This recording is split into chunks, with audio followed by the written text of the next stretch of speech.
अहमद रोजाना शाम को पार्क की एक मखसूस बेंच पर आकर बैठता था, हाथ में एक पुरानी डायरी और आंखों में उदासी। वो खामोशी से इस डायरी के सफ़हात पलटता, जैसे किसी और दुनिया में खो जाता हो। इस डायरी में उसकी बीवी सरिया की तहरीरें थीं, मोहब्बत भरे पैगामात, ख्वाब और दुआएं।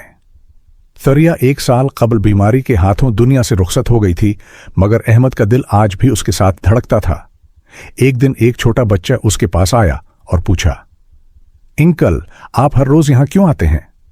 अहमद मुस्कुराया, आंखों में नमी लिए बोला, ये वो जगह है जहां सरिया मेरे साथ बैठा करती थी। अब मैं उसके हिस्से की खामोशी सुनने आता हूं। बच्चा खामोशी से बैठ गया। अहमद ने उसे डायरी का एक सफ़ा दिखाया जिस पर लिखा था, मोहब्बत जिस्म से नहीं रूह से होती है और रूह कभी मरती नहीं।